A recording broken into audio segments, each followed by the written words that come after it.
Hi everybody. I wanted to take a few minutes to go over this last test. Some of you had some trouble with it, especially in some of the electronic structure stuff. I do want to offer a retake to you guys this week, but it's not going to be during class, so you're going to have to.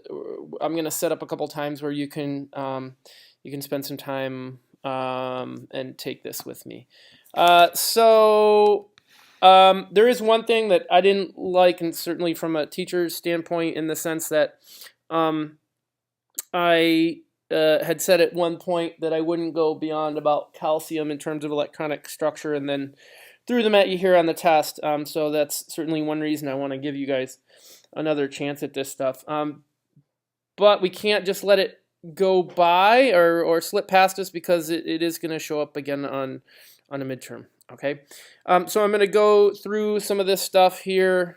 I'll go somewhat quickly through the multiple choice, and then go through all the problems on electronic structure here.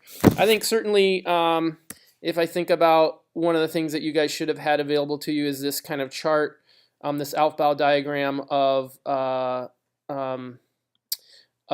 the different relative energies of the different sublevels of the orbitals. So I certainly will make that available to you on your retake, and I'm sorry about that. So let's take a minute, go through this test here. So in terms of periodic table, I know that we did do an activity where we looked at mass. Okay, but that certainly has some problems with it, because the mass doesn't always follow a regular pattern that gives us our periodic trends in it. So the modern periodic table is arranged according to atomic number. Okay, strontium is losing 2 electrons, and it's asking you where those electrons come from. Okay, so if we come over here and we look at strontium. Okay, here's strontium right here. I can read this from the periodic table in the sense that I can say I'm in the 1, 2, 3, 4, 5th period. That means for strontium, the highest occupied energy level is the 1, 2, 3, 4, 5s orbital. Okay, so if it loses them, it's going to lose them from the 5s orbital.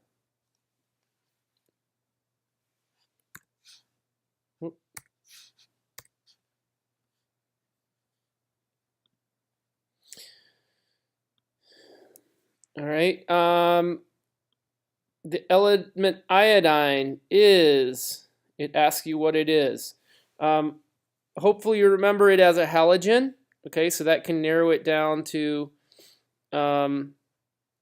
B or C. So we're wondering whether it's period 4 or 5. Period 1, 2, 3, 4, 5. So it's a period 5 halogen. These 4 elements here are the halogens.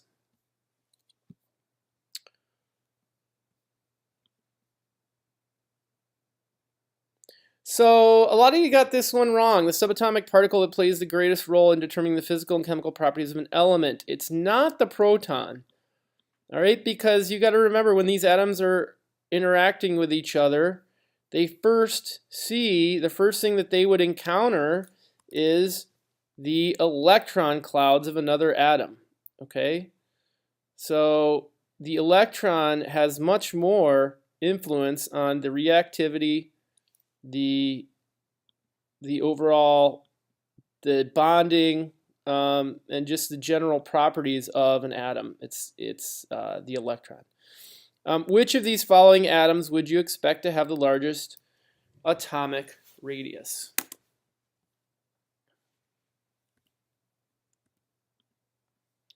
So it's asking about, let's write it here on the top. It's asking about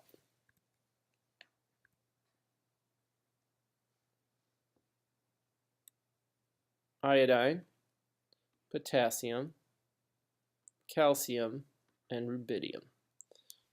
Okay.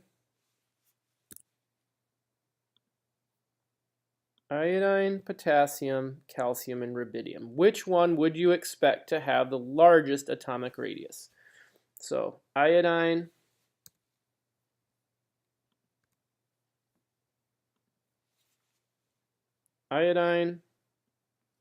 potassium, calcium, and rubidium.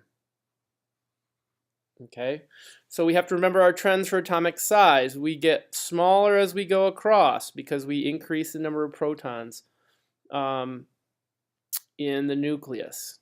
Okay, so we get smaller as we go this way. Okay, so since iodine and rubidium, if we had to choose between those two, we'd pick rubidium because we get smaller in atomic radius as we go this way. We also get larger as we go downward. Okay, so that means we have, this has a 4s1, this has a 5s1, meaning there are more orbitals occupied in the rubidium than there are the potassium. So that gives this a higher radius. Okay, so rubidium is going to have your higher radius.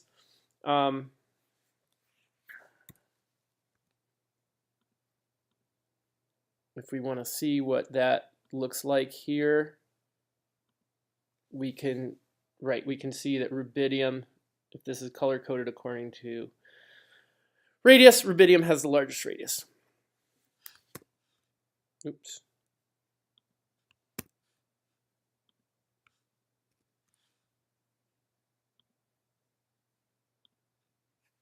Okay. Of the following atom, which one has the smallest ionization energy? So here we have boron, aluminum, nitrogen, and silicon. And what are we asking about? We're asking about ionization energy. All right, let's go back to our periodic table.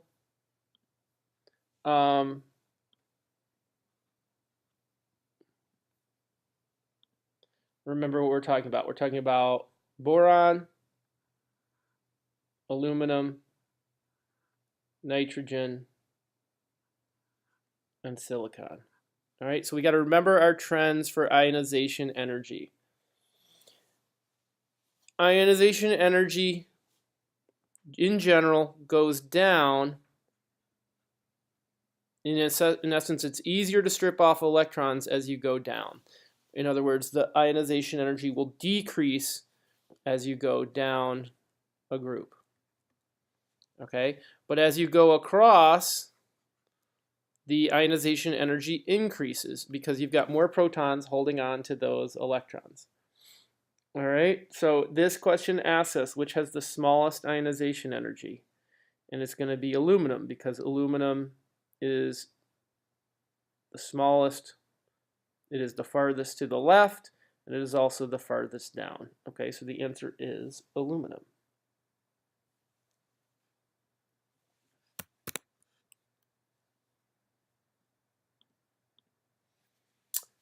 Alkali metals do not include rubidium. Rubidium is in group 2.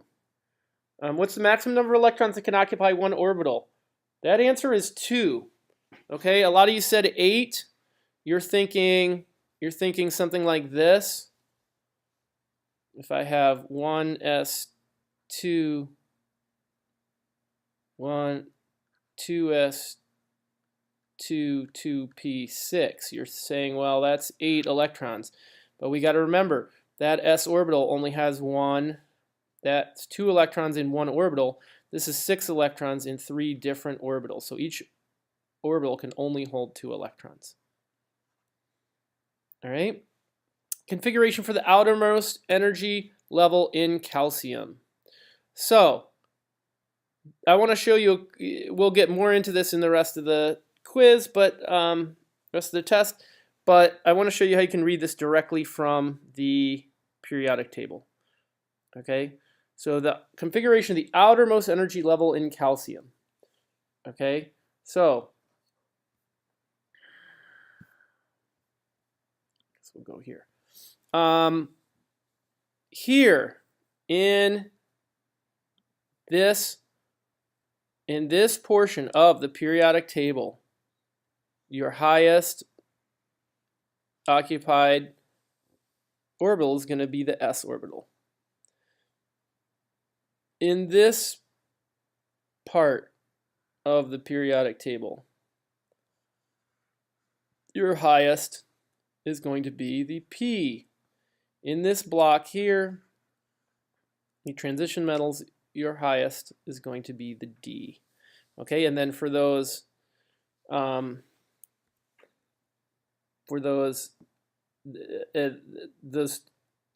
elements that are kind of broken out here, the highest energy level there is F. So we can read the highest energy level for calcium is S. We can read the period 4s 2. So 4s2 is going to be the highest occupied energy level. Now you could also do this another way. You could say, well, calcium has 20 electrons in it. You could come over here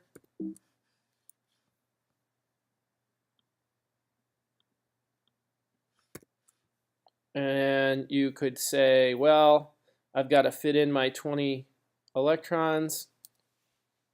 And you could say I've got 1, 2, 3, 4, 5, 6, 7, 8, 9, 10, 11, 12, 13, 14, 15, 16, 17, 18, 19, 20.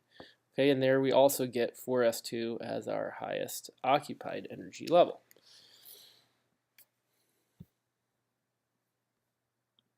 Okay, so state the period and group to which element belongs. I was really surprised to see how many of you did not understand that groups are the vertical columns and periods are the horizontal rows.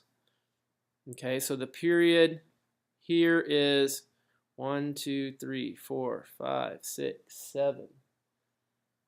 All right.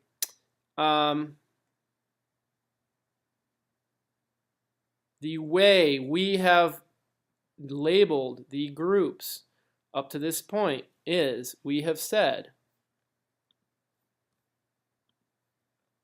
group number is 1, 2, 3, 4, 5, 6, 7, 8. Now these all do have group numbers.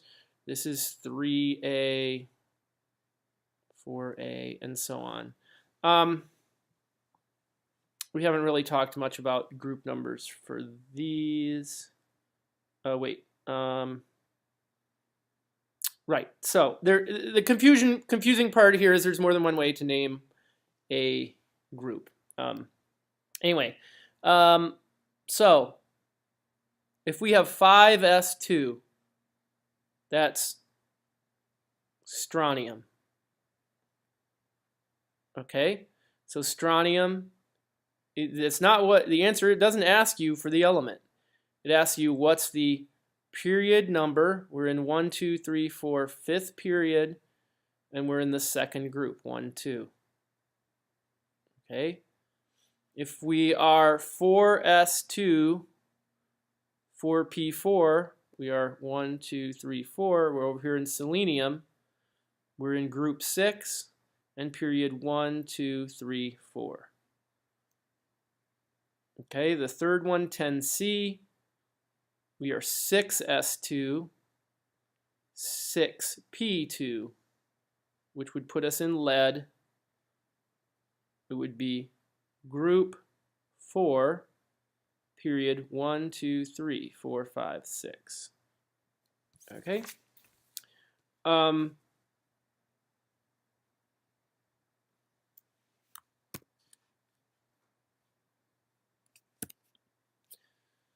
All right, so write the configurations for the highest occupied energy level for each of the following elements. I think, right, krypton was farther than I said we'd go. Many of you were able to get this, but let's, again, there's two ways you can do this.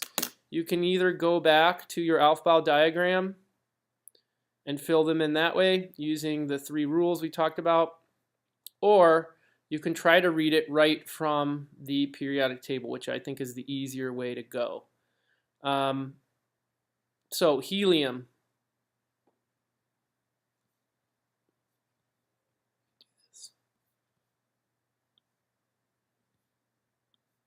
So helium would be 1s2. Remember, we only have 2 electrons here. Helium only has a 1s orbital. So both of those electrons are going in that 1s orbital. Okay, and it only says to write the highest occupied energy level. Okay, so you don't have to write the whole configuration. I didn't take it off if you did. 4s1. These elements have highest electrons in the 4s orbital. This 4s1 is potassium. Okay, 3p1. You're in the 3rd period. Aluminum is here, and it has 1 electron in the p orbital.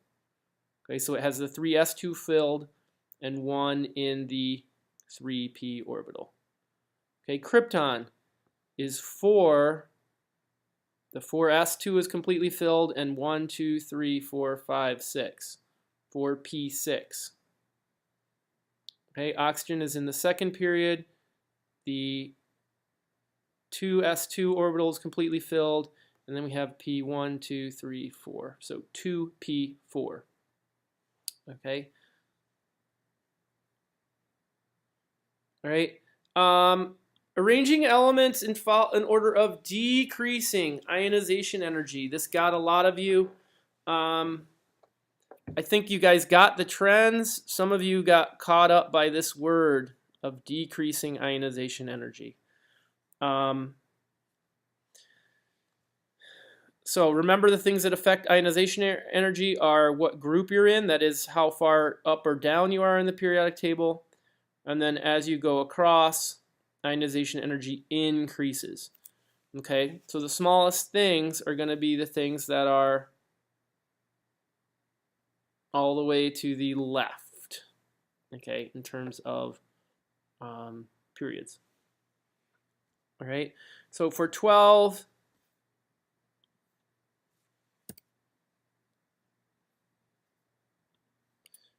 if you're arranging these in order of decreasing ionization energy, we have lithium, cesium, and potassium. So lithium, cesium, and potassium. Okay, so as you go down, there's more and more shells. Cesium has many shells between many orbitals, shielding that outer electron from seeing the nucleus. Okay, so it's going to have the lowest.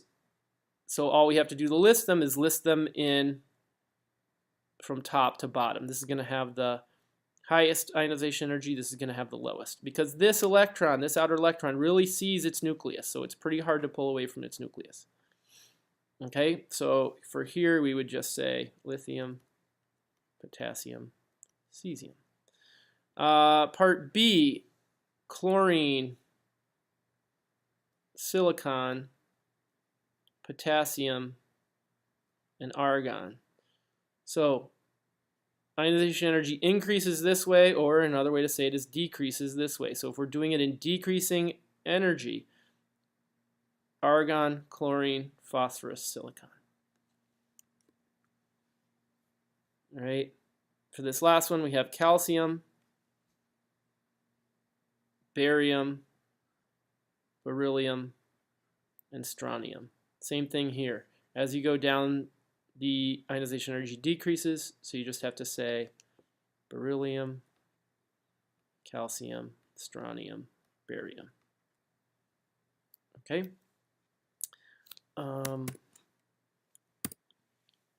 So tell whether each of the following element is an intertransition metal, noble gas, alkaline earth metal, or halogen. Then give its, if your question says do 2 things, you have to do both things. Okay, calcium is over here. It's an alkali earth metal.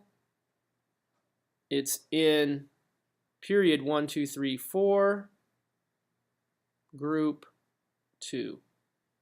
Okay, cesium is in period 1, 2, 3, 4, 5, 6, group 1. Okay, which element has higher electronegativity value? Again, you have electronegativity trends. You're high as you go up and to the right. Okay, so if we think of sodium and magnesium, magnesium is going to have the higher electronegativity. Rubidium and iodine is going to have the higher electronegativity. Okay, for this last one, answers will vary. I said take a noble gas and name 3 ions that are isoelectronic. Many of you guys got this right. For this last one, a lot of you guys simply restated the question.